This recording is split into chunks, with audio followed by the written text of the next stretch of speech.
My best friend had one rule. If I wanted to keep her, I could hate her brother, argue with her brother, even help her ruin his parties. But I could never kiss him, never want him, and definitely never wake up in his bed. Too bad I broke the last rule first.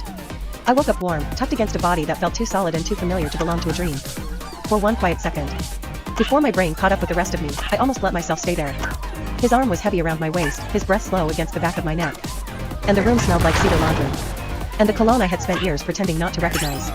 The Baywatch poster on the wall stared back at me. Caleb Reese's messy desk sat across the room, covered in empty cups, car keys, a half-dead phone charger, and the black cap he wore backward. Whenever he wanted to look more careless than he actually was. I was in Caleb's room. Worse, I was in Caleb's bed, my best friend's brother, Mirabella's twin, the boy I had spent half my life insulting. Because it was safer than admitting I noticed every time he looked at me. Panic hit so fast I forgot how to breathe. I tried to move, but Caleb's arm tightened like his body knew I was leaving.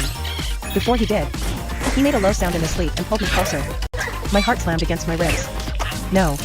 Last night came back in pieces, none of them complete enough to explain everything. And all of them dangerous enough to ruin me. The party downstairs, Mira laughing too loudly. A stranger's hands on my waist. Caleb crossing the room with murder in his eyes, his voice low and furious, telling the guy to move. Then later, my headache. Myra's room occupied. Caleb's room quiet, the door opening, the lock clicking, his voice in the dark, Flower. I squeezed my eyes shut, but that only made the memory worse. Caleb Reese had called me Flower since we were kids, back when I pressed daisies into notebooks and thought nobody noticed. I hated the nickname because he always said it like a secret, a version of me I had not given him permission to keep. And now I was waking up in his bed with his arm around me. And no idea how much of last night he remembered. Carefully, I lifted his wrist from my waist. This time he let me go. I slipped out from under the blanket, freezing when the mattress creaked. Caleb did not wake. Of course, he looked peaceful. Of course, the boy who had spent years making my life harder slept like he had never done anything wrong. His dark hair was a mess across his forehead, his mouth slightly parted. One hand curled where my waist had been. I hated that I noticed. I hated more that I wanted to notice longer. Then I looked down at myself. My dress was wrinkled. One strap had slipped off my shoulder. My lipstick was ruined. My knees were faintly bruised from a memory I was not ready to examine. And one of my earrings was missing. That was bad. The mark just below my collarbone was worse. I touched it with 2 fingers and my stomach dropped. A dark bruise bloomed there, half hidden by the neckline of my dress, not from a fall, not from the party crowd, not from anything I could explain. If Mira saw it, Caleb had left evidence. The worst part was that some small, traitorous part of me did not hate it. I grabbed my heels from the floor and tiptoed toward the door, stepping over a red cup, someone's jacket. And a phone that definitely did not belong to Caleb.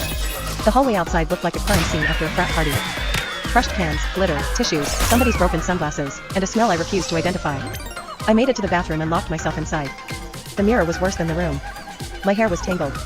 My eyeliner had smudged into soft shadows under my eyes. My lips looked swollen in a way that made heat crawl up my neck. I turned on the faucet just to cover the sound of my breathing. And tried to fix myself with shaking hands. Bailey?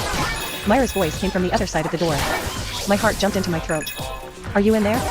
I yanked my hair over my shoulder, hiding the mark near my collarbone. Yeah, I called too quickly. Almost done. Everyone left, she groaned. And I need to pee before I die. I opened the door with what I hoped was a normal face. Mira leaned against the wall in last night's dress, arms crossed, mascara smudged, looking like a girl who had survived her own bad decisions and was ready to judge mine. Her eyes narrowed. You look awful. Good morning to you, too. Where were you last night? I checked my room and you weren't there. My mind went blank. I could not say, in your brother's bed. I could not say, under his blanket. I could not say, I think the one boy you told me never to want might remember what I am trying to forget. So I lied. The house was too loud, I said. I went downstairs for air and crashed on the couch. Mira studied me for one long second, then she pushed past me into the bathroom. You're weird when you're hungover. You're weird all the time. That sounded enough like us that she laughed and shut the door. I hurried downstairs before she could ask anything else. The kitchen was a disaster. Empty bottles lined the counter, chip crumbs stuck to the floor, and sunlight poured through the windows like it had personally come to expose every bad choice made the night before. I grabbed the last water bottle from the fridge and drank half of it in one breath. Then someone said, rough morning, Flower. I choked. Water burned down the wrong way as I spun around, coughing into my hand. Caleb stood in the doorway, shirtless, barefoot, hair still wrecked from sleep, and looking at me like I was not the only one remembering the dark. My body betrayed me before my brain could stop it. One glance at him and last night returned in flashes, his hand closing around the other guy's wrist, his voice beside my ear, the way the room had gone silent after he locked the door. Caleb's eyes dropped to the water bottle in my hand. Then to the hair I had pulled over my shoulder. He smiled, not his usual smirk, something slower, more careful, like he had found a secret and was deciding whether to keep it. Mira appeared behind him at the worst possible moment. What did you do to Bailey? She demanded, smacking my back as I coughed. Caleb lifted both hands. I didn't do anything to her. His gaze slid back to me. Did I, Flower?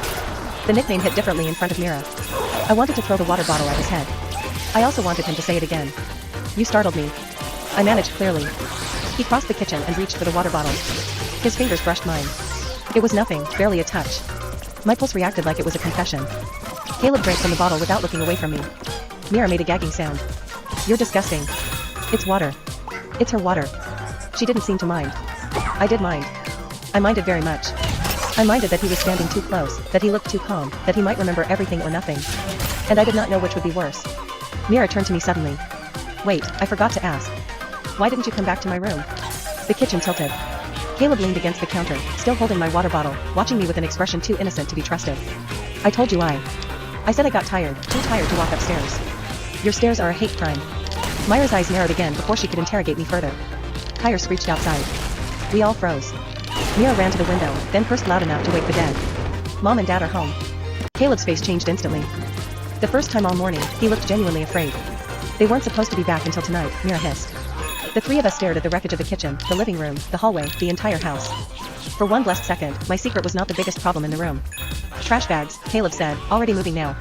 Mira pointed at me. Help me upstairs. I need to hide. The bottle's in my room. Before Mom sees. I'll grab bags from the pantry, I said. Grateful for any excuse to breathe, I turned away. Caleb followed. The pantry door had barely swung open when his hand caught my wrist. And pulled me just out of sight of the kitchen. Not hard, just enough to stop me. Bailey, my real name. That was worse than flour. I looked up at him and the house noise faded behind us. Mira swearing, car doors shutting outside, someone's phone buzzing on the counter. Caleb's eyes were no longer teasing. They were too awake, too sure. His thumb brushed once over the inside of my wrist. My pulse was doing a terrible job of pretending I was calm. It was you last night, he said quietly. It was not a question. My mouth went dry. Behind us, Mira shouted, Bailey, did you find the bags? I couldn't breathe. Not because he was touching me. Because of the certainty in his voice. He remembered. Or at least, enough. Bailey. Mira yelled again. The bags. In a second. I called back, my voice cracking. Caleb didn't let go. His thumb stopped moving against my wrist. It was you, he repeated quietly. You came to my room. I know where I woke up. You knocked on my door. The memory flickered. A hallway. Darkness. My fist hitting wood. The door opening. His surprised face. Flour? I swallowed. I don't remember. You've been crying. My head jerked up. I wasn't. You were. His voice softened. You tried really hard to hide it. Something twisted painfully in my chest. Another flash. Music pounding downstairs. The stranger at the party grabbing my waist after I told him no. People laughing because they thought it was flirting. Me slipping outside. Then. Another argument. Not with Caleb. With someone on my phone. The screen glowing. A text. You're too much work. The message hit me all over again. My boyfriend. Ethan. My now ex-boyfriend. He had broken up with me in the middle of the party. I'd forgotten. No. I'd forced myself to forget. You showed me your phone, Caleb said carefully, watching recognition spread across my face. I did. You were shaking. Another memory slammed into place. I had stood outside on the porch staring at Ethan's message. Then Caleb had found me. What happened? Nothing. Liar. I said nothing. And then, I had started crying. Right there. In front of the one person I never wanted to see me fall apart. I remember, I whispered. You didn't want to be alone. So You asked if you could stay somewhere quiet. I stared at him. I came to your room? You refused to sleep in Myra's room because there were 6 girls already in there. Despite everything, a tiny laugh escaped me. That sounds like something I'd say. It is. The corner of his mouth lifted. I gave you one of my hoodies because you said your dress was uncomfortable. The oversized gray hoodie. I hadn't even noticed I was still wearing it. Heat flooded my face. I slept. On top of the blankets. He nodded toward the faint bruise near my collarbone, hidden beneath my hair. And before your imagination gets any worse. His expression turned almost embarrassed. You fell asleep while I was trying to move your hair away from your necklace. My necklace? It was digging into your neck. I touched the bruise automatically. My hand slipped. You. I caught you before you rolled off the bed. Another flash. Me half asleep. Mumbling nonsense. Trying to sit up. Losing my balance.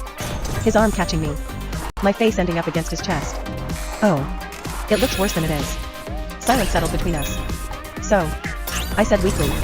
We just slept? He looked at me for a long moment. Yeah. Relief rushed through me so quickly my knees nearly gave out. Then Caleb smiled. Mostly.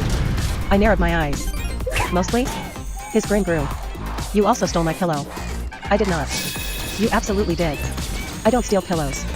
You wrapped yourself around it like it owed you money. I shoved his shoulder. You are impossible. And you snore. I do not. You absolutely do. I refuse to believe that. I have witnesses. You were asleep. I was trying to sleep. For the first time that morning, we both laughed. It lasted exactly 3 seconds. Caleb Reese. His mother's voice exploded through the house. If I find one broken vase in this living room, you're paying for it. His smile vanished. So much for surviving. Bailey. Mira shouted from upstairs. Hurry. Caleb finally released my wrist. As I hurried toward the pantry, he spoke just loud enough for only me to hear. One more thing. I looked back. His teasing expression was gone again. When that guy grabbed you last night. His jaw tightened. Don't ever think you have to deal with that alone. Something warm settled in my chest. Before I could answer, Mira practically flew down the stairs carrying 3 trash bags. There you are, she groaned. Quit hiding with my brother and help me save our lives. Caleb and I exchanged the quickest glance. A secret. One neither of us was ready to explain. Coming, I said. As the 3 of us scrambled through the disaster, stuffing bottles into bags and throwing blankets over suspicious stains on the couch, I tried convincing myself everything was back to normal. It wasn't. Because every time I reached for another bottle, I could feel Caleb looking at me. And every time our eyes met, neither of us looked away first. The cleanup became a military operation. Mira barked orders. Bailey, bottles. Got them. Caleb, vacuum. It doesn't even work. Then pretend. I've been pretending to clean my entire life. Mrs. Reese stepped through the front door at that exact moment. I heard that. The 3 of us froze. Mr. Reese followed behind her carrying suitcases, taking one look at the living room before sighing. I've seen worse. His wife turned to him slowly. You've seen worse? There was that Halloween party in college. That was 40 years ago. And? She pinched the bridge of her nose. Caleb. Yes, mother? Explain. Caleb opened his mouth. Closed it. Opened it again. Gravity? Mira burst out laughing. Even Mr. Reese failed to hide a smile. Mrs. Reese was not amused. 2 hours. What? You have exactly 2 hours before this house looks like civilized people live here. Yes, ma'am. And Bailey. I straightened immediately. Yes, Mrs. Reese? Her stern face softened. You don't have to help. You're a guest. Before I could answer, Mira scoffed. She's basically family. The words landed harder than they should have. Mrs. Reese smiled. Exactly. Which is why I'm not making you clean. Bailey smiled politely. I don't mind helping. I know you don't. Mrs. Reese reached over and tucked a loose strand of hair behind my ear the way she had since I was 14. Then her eyes stopped. Right at my collarbone. My heart stopped with them. The bruise. Her expression changed ever so slightly. Not alarm. Not anger. Recognition. Sweetheart, she said gently. You've got a little bruise there. Instinctively, my hand flew to my neck. Oh. I probably bumped into something. Across the room, Caleb became unnaturally interested in a garbage bag. Mr. Reese looked up from a stack of pizza boxes. Bumped into what? Mira answered for me. She was clumsy all night. I was. You tripped over Tyler's feet. I did? I think. You think? There was a lot happening. Mrs. Reese nodded, apparently accepting the explanation. Well, put some ice on it later. I will. She disappeared toward the kitchen. The second she was out of earshot, all 3 of us exhaled. That, Mira whispered, was way too close. You have no idea, Caleb muttered. I shot him a warning look. He raised both hands innocently. I didn't say anything. You were thinking it. I think lots of things. I know. I especially think. Don't. He grinned. I wasn't going to. Liar. Absolutely. An hour later, the house was almost respectable. Almost. Mira was upstairs showering. Mr. Reese had gone out to pick up breakfast. Mrs. Reese was busy inspecting every room with terrifying efficiency. Bailey was wiping the kitchen counter when she realized she was alone. Or so she thought. You missed a spot. She didn't even look up. Go away, Caleb. I wasn't talking about the counter. She frowned. What? He stepped beside her. Very close. Close enough that she could smell cedar and fresh soap from his shower. Without warning, he reached toward her face. She stiffened. Relax. His fingers paused near her hair. There. He held up something between 2 fingers. Her missing earring. She blinked. You found it. It was tangled in my blanket. Heat rushed to her cheeks. Oh. I figured you might want it back before Mira noticed. He placed the tiny silver flower earring into her palm. Their fingers lingered for half a heartbeat. Thanks. You know. He leaned against the counter. You talk in your sleep. Her head snapped up. I what? MHM. No. Oh, yes. I absolutely do not. You do. What did I say? A mischievous smile spread across his face. I don't know. You just said I talked. I did. So what did I say? I never said I understood it. She narrowed her eyes. You're making this up. Maybe. Caleb. Maybe not. She took one threatening step toward him. He took one backward. You are the worst. And yet. Another step. You came to my room. I was upset. You trusted me. The teasing disappeared from his voice. Just like that. His words hung between them. Heavy. Unexpectedly honest. Bailey's heartbeat stumbled. She didn't know how to answer. Because he was right. Out of everyone in that crowded house. When everything had fallen apart. She had gone to him. Not Mira. Not another friend. Him. The realization frightened her almost as much as it warmed her. Before either of them could speak again, a voice echoed from the hallway.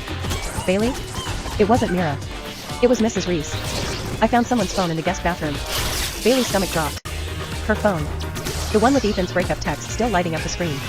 And before she could move, Mrs. Reese looked down at it and quietly read the message that had shattered Bailey's heart that night before. Mrs. Reese didn't mean to read it. Bailey knew that the moment she looked up. Her expression wasn't curious. It was heartbroken. Oh, sweetheart. Bailey crossed the kitchen in 3 quick steps and took the phone from her trembling hands. I'm sorry, Mrs. Reese said immediately. The screen lit up when I picked it up. I only saw the first line. Bailey looked down. Ethan's message still sat at the top of the screen. I can't keep dating someone who's never exciting. You're sweet, Bailey, but you're comfortable. I want more than comfortable. Please don't contact me. The words hurt just as much the second time. She swallowed hard and forced a smile. It's okay. It wasn't. Mrs. Reese reached out and squeezed her shoulder. Anyone who calls kindness boring isn't mature enough to appreciate it. Bailey nodded because she couldn't trust herself to speak. I'll leave you kids to finish cleaning. As soon as she disappeared down the hall, the silence settled over the kitchen again. Caleb hadn't moved. His jaw was clenched so tightly she could see the muscle ticking. You read it? She asked quietly. I didn't have to. His voice was flat. You cried in my room, remember? She looked away. I wasn't exactly trying to make sense. You kept asking what was wrong with you. Her chest tightened. Oh. You asked if being safe meant being impossible to love. Her eyes filled before she could stop them. I really said that? You did. He looked angry. Not at her. At someone else. I should have forgotten that part. She let out a shaky laugh. I wish I had. Caleb stepped closer. Bailey. No. She shook her head. I don't want pity. His eyebrows drew together. You think that's what this is? What else could it be? You want the truth? She looked up despite herself. The truth is I've wanted to punch Ethan since sophomore year. That caught her off guard. What? He treated you like an appointment. She blinked. You notice that? I notice everything when it comes to you. The words slipped out before he could stop them. Both of them froze. The kitchen suddenly felt much smaller. Caleb looked like he wanted to grab the sentence out of the air and shove it back into his mouth. Bailey's pulse hammered. You. I didn't mean. No, she whispered. You did. He laughed once. Quietly. No point lying now. He rubbed the back of his neck. I notice when you're pretending you're fine. He met her eyes. I notice when you cut your sandwiches into squares instead of triangles because you're stressed. Her mouth fell open. I notice you wear those silver flower earrings every time you need confidence. His gaze flicked briefly to the earrings she'd just put back in. I notice you always give Mira the last slice of pizza even when you're still hungry. She stared at him. I notice you fake laugh when people tell bad jokes because you don't want them to feel embarrassed. Her vision blurred. I notice because... He stopped. For a long second, neither of them spoke. Finally, he exhaled. Because I've been paying attention for years. Bailey's heart pounded so hard it almost hurt. Caleb. I know. He smiled sadly. Myra's rule. Her stomach dropped. You know about that? You can hate my brother all you want, he recited, but if you ever kiss him, I'll actually kill you. Despite everything, Bailey laughed through her tears. That sounds exactly like her. It does. Another silence. Then Caleb looked straight at her. I followed her rule. She frowned. What do you mean? I never flirted with you. No. I never asked you out. No. I never crossed a line. No. Not because I didn't want to. Her breath caught. But because losing you completely would have been worse. Bailey couldn't think. Couldn't breathe. Years. How many years had they both been pretending? A floorboard creaked. Neither of them heard it. Neither of them noticed the shadow at the kitchen entrance. Until a familiar voice said, What rule? Bailey and Caleb spun around. Mira stood in the doorway, her damp hair wrapped in a towel, staring between them. Her eyes dropped to Bailey's tear-streaked face. Then to Caleb. Then back again. What, she said slowly, did I just walk into? The entire kitchen went silent. For a second, nobody answered her. Myra's towel slipped slightly as she crossed her arms. Okay, she said slowly, eyes narrowing. I'm going to ask again, because I feel like I just walked into a different universe. Her gaze locked on Bailey. What rule? Bailey opened her mouth. Nothing came out. Her throat felt like it had forgotten how words worked. Caleb exhaled through his nose, already looking like he'd accepted his own execution. It's not, he started. Mira lifted a hand. Nope. Don't you dare, it's not what it looks like to me. That's exactly what it looks like. So I'm going to need someone to explain why my best friend is crying in my kitchen and why my brother looks like he just confessed to a crime. Bailey flinched at the word crying, quickly wiping her cheeks with the back of her hand. I'm fine, she said automatically. Mira stared at her. Bailey. That tone. The one that always meant stop lying to me. Bailey's shoulders dropped. I didn't mean to, she started again, then stopped. Her eyes flicked to Caleb. He didn't look away. That was the problem. He wasn't hiding anymore. And that made everything worse. Mira followed the glance. Her expression shifted.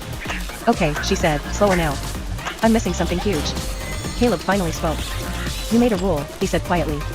Mira blinked. I made a lot of rules. The one about me, he added.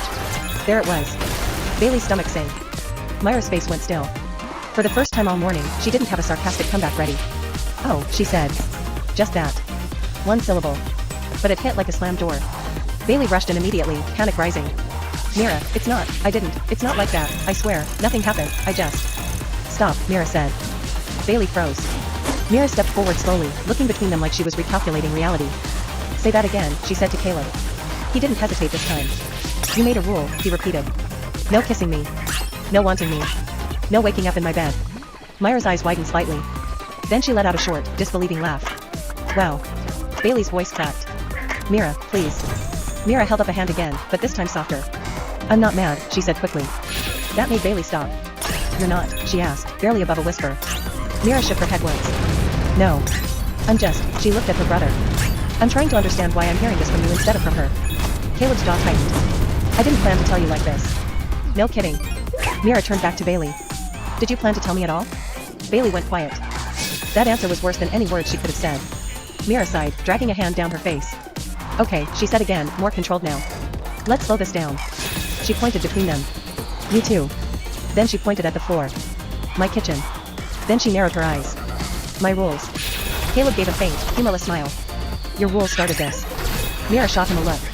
Don't test me. He shut up immediately. Bailey almost laughed at that, almost, but it came out wrong and shaky instead. Mira stepped closer to Bailey now, voice lowering. Did something happen last night? Bailey hesitated. Her memory flashed. The party. The breakdown.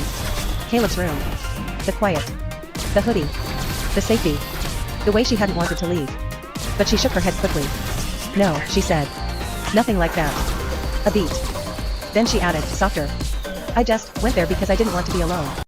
Mira studied her face for a long moment. Then she exhaled. Okay. Caleb looked at her sharply. That's it? Mira shrugged, though her eyes were still serious. What do you want me to do, Caleb? Yell? Break something? You didn't cross a line, right? He didn't answer immediately. Bailey felt her chest tighten. Because he could have. If he wanted to make this worse. But he didn't. No, he said finally. I didn't. Mira nodded once. Then I'm not turning this into a disaster. She turned fully to Bailey now. But you were going to talk to me. Not now, because I can already see you're about to pass out, but later. Bailey swallowed. Okay. Myra's gaze softened just slightly. And Bailey? Yeah? If you ever feel like you can't tell me something like this again. She paused. Then added, quieter. That's on me, not you. That landed heavier than anything else. Bailey's eyes stung again. I didn't want to ruin anything, she whispered. Mira scoffed lightly. You think my life is that fragile? A beat. Then she gestured vaguely between Bailey and Caleb. I grew up surviving this one. Caleb frowned. Excuse you? Mira ignored him completely. Then she clapped her hands once. Alright. Emotional crisis contained. Nobody is allowed to die in my kitchen. We are moving on. Bailey blinked. That's it? For now. Mira pointed at Caleb. You stay away from her until I decide what your face means again. Caleb raised his hands. Gladly. Then she pointed at Bailey. And you. Bailey tensed. Drink water. Eat something. And stop pretending you're okay. Bailey gave a weak nod. Mira took a breath, then walked out of the kitchen like she hadn't just reset the entire universe. The second she disappeared, silence rushed back in. Bailey slowly turned her head toward Caleb. He was already looking at her. Neither of them spoke for a long moment. Then Bailey whispered. Is she okay? Caleb let out a quiet breath. She's processing. A pause. Then, almost reluctantly. She didn't freak out as much as I expected. Bailey let out a shaky laugh. Me neither. Caleb nodded slightly. Another silence. But this one wasn't as sharp. Just heavy. Full of everything they still hadn't said. Then Caleb spoke, softer than before. So, what now? Bailey looked at him. And for the first time that morning, she didn't have an automatic lie ready. I don't know, she admitted. A beat. Then, quieter. But I think everything just changed anyway. Caleb didn't deny it. He just looked at her like he already knew. Mira stood there for one beat too long. Then she exhaled hard. Okay, she said flatly. So you two have feelings. Great. Congratulations. Horrible timing. Caleb blinked. That's your reaction? What do you want me to do, faint? Bailey looked down. Mira, I didn't plan. I know, Mira cut in immediately. You never plan anything emotional. You just suffer. That shut Bailey up. Mira pointed between them. But listen carefully. I don't care if you like him. Caleb's brows lifted. Bailey froze. Mira continued, sharper now. I care if this turns into some secret disaster that blows up in my face. Silence. Then Bailey whispered, it already kind of is. Mira nodded once. Yeah. I noticed. Caleb sighed. So what now? Mira looked at him like he was slow. Now you both act normal. Bailey blinked. That's it? Caleb muttered, too late. Mira ignored him. And Bailey, she added, softer, you don't get to disappear into my brother because someone treated you badly. Bailey flinched slightly.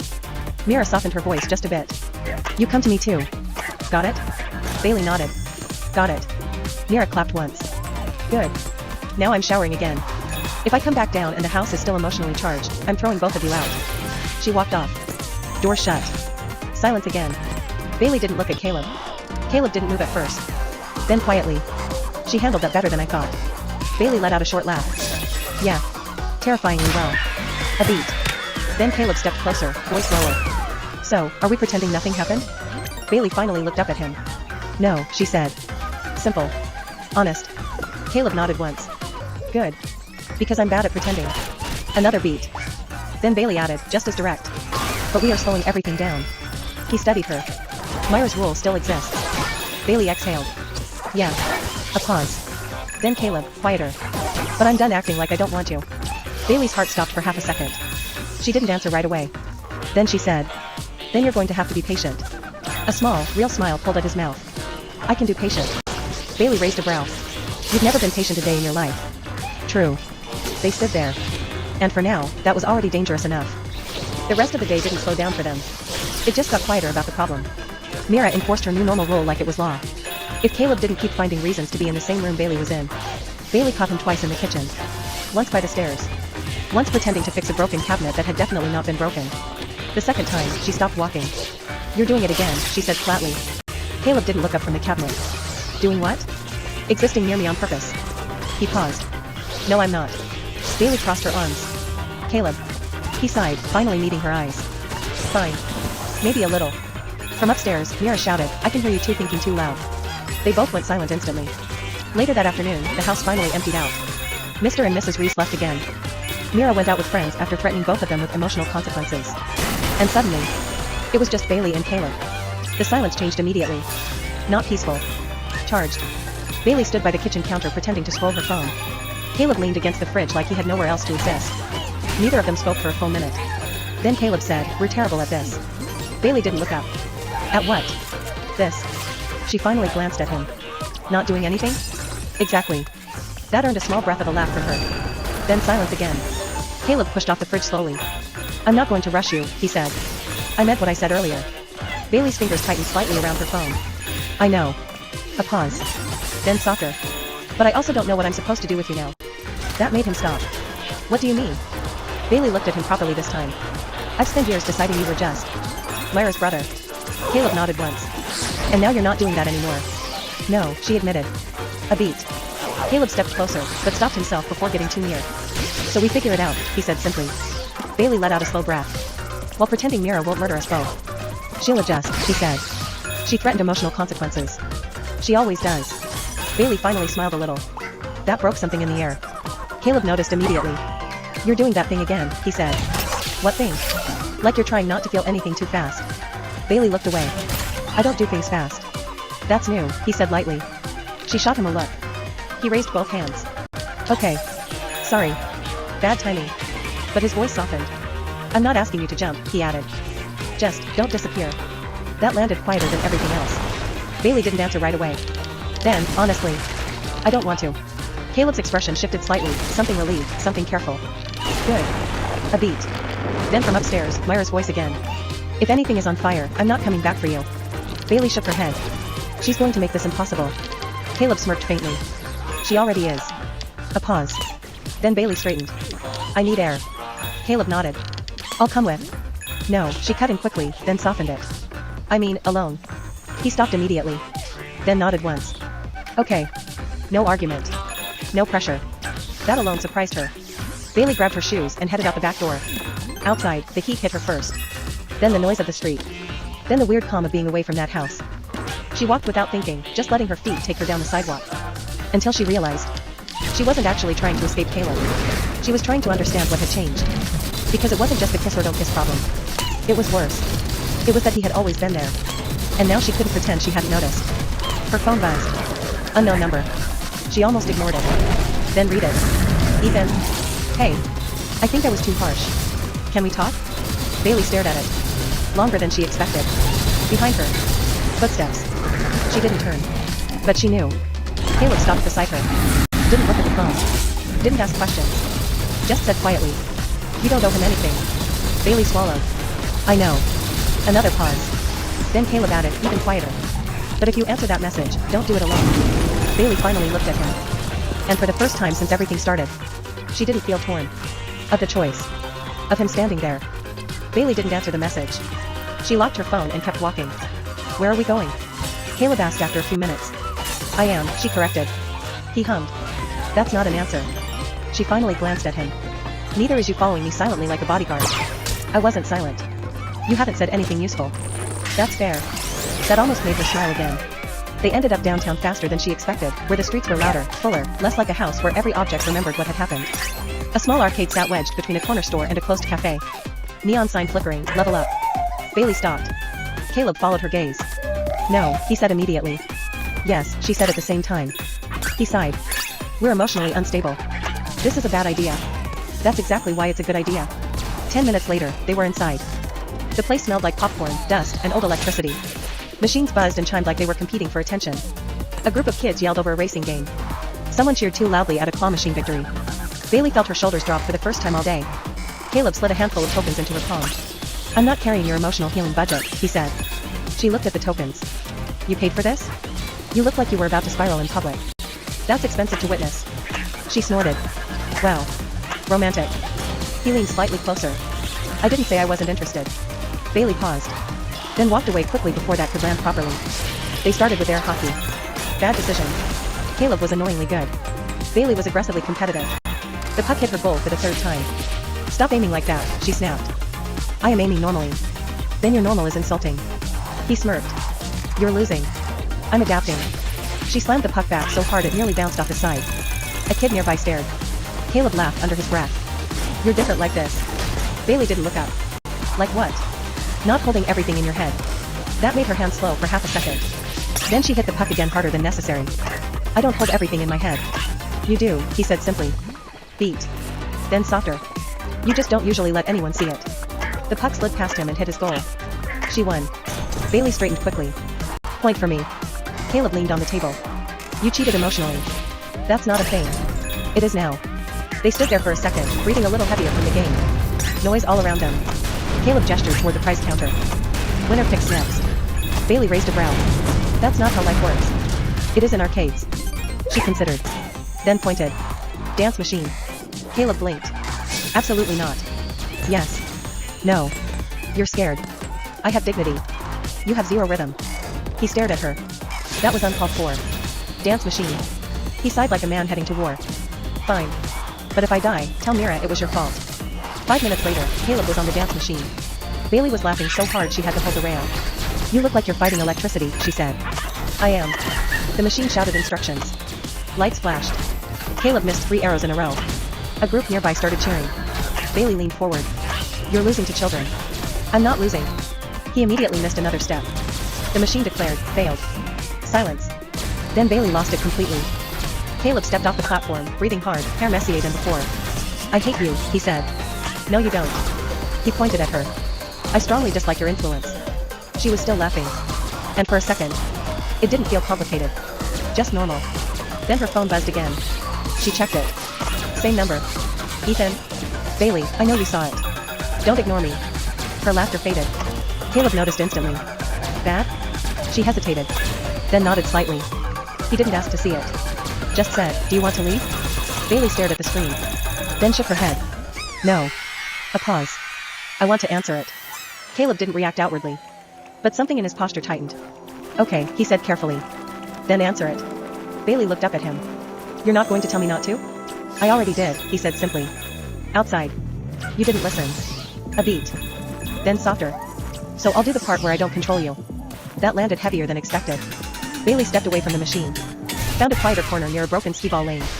Caleb didn't follow too close. Just stayed where she could still feel him there. She typed. Paused. Deleted. Typed again. Finally sent. Bailey. What do you want to talk about? She locked her phone. Her hands were steady. Her stomach wasn't. Behind her, Caleb spoke quietly.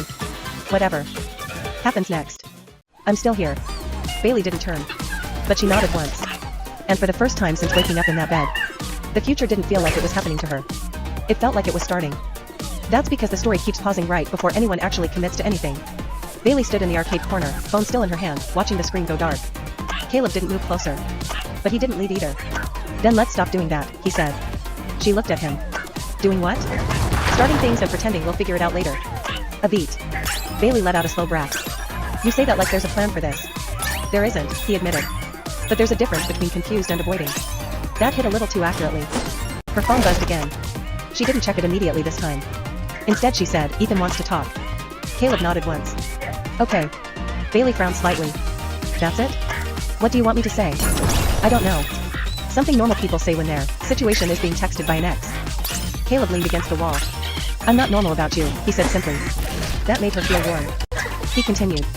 You don't owe me distance from your life just because I'm in it differently now. Bailey studied him. You're really not going to make this harder? I already did that part, he said. Years ago, apparently. A faint smile tugged at her mouth. Then it faded again. Everything feels like it's still loading, she said quietly. Like I clicked into something and it never fully opened. Caleb looked at her for a moment. Then stepped closer, carefully this time. Then stop waiting for it to load, he said. Pick something and be in it. Bailey scoffed lightly. That's easy for you to say. It's not easy for me, he corrected. I just stopped pretending I get to control when it gets easy. Silence. The arcade around them kept moving, lights flashing, coins dropping, people shouting. But between them it felt still. Bailey finally unlocked her phone. Read the message again. Then typed. Bailey. I'm not getting back together. I'm done. Don't contact me again. She stared at it. Caleb didn't interrupt. She hit send. And for a second, nothing happened. Bailey exhaled like she'd been holding her breath forever. There, she said quietly. Now what? Caleb shrugged slightly. Now you're in the middle. She looked at him. That's it? He nodded. Yeah. No more restarting. A pause. Then, softer. You just stay. Bailey swallowed. That sounds a lot harder than starting. It is, he said. Then, after a beat. But I think you're already doing it. Her phone buzzed again. She didn't look at it. Instead, she slid it into her pocket. And for the first time, she didn't feel like she was waiting for her life to begin. She was just inside it. And Caleb, annoying, steady, unavoidable Caleb, was already there too. A month later, nothing in Bailey's life looked the same, but nothing was burning anymore either. Ethan never tried again after that last message. Not because Bailey blocked him immediately, but because she didn't need to. Some endings don't require a second announcement. Mira found out anyway. Of course she did. She just rolled her eyes, threw a pillow at Bailey, and said, good. He was boring anyway. Then she never brought him up again. Caleb didn't ask Bailey to figure things out anymore. He didn't need to. Whatever hesitation had lived between them had slowly stopped showing up. It wasn't loud. It wasn't rushed. It just became obvious. They chose each other, in small ways that eventually stopped feeling like choices. Waiting for each other after class. Sharing food without thinking about it. Caleb walking Bailey home without pretending it was on the way. Bailey laughing more than she used to. Caleb doing it more often than anyone believed possible. And Mira adjusted the fastest. She complained less. Threatened less. Watched them with a tired kind of acceptance that meant she'd accepted the inevitable. The last real scene didn't happen in chaos. It happened in silence. The same house. Late afternoon light. Windows open. Bailey was packing a small bag on the couch. Caleb stood in the doorway, watching. You're actually going? He asked. Bailey nodded. My mom wants me home for the weekend. A pause. Then Caleb stepped closer, stopping at a respectful distance like he'd learned what not rushing actually meant. 2 days, he said. 2 days, she confirmed. Mira, passing through the hallway, pointed between them. If either of you act like you're dying while she's gone, I'm legally changing my identity. Bailey laughed. Caleb didn't argue. He just looked at Bailey. You'll text? He asked. Bailey zipped her bag. Obviously. Another pause. Then Caleb nodded once. Okay. Because this time, nothing needed to be unfinished. Bailey walked to the door. Stopped. Turned back. Caleb was still there.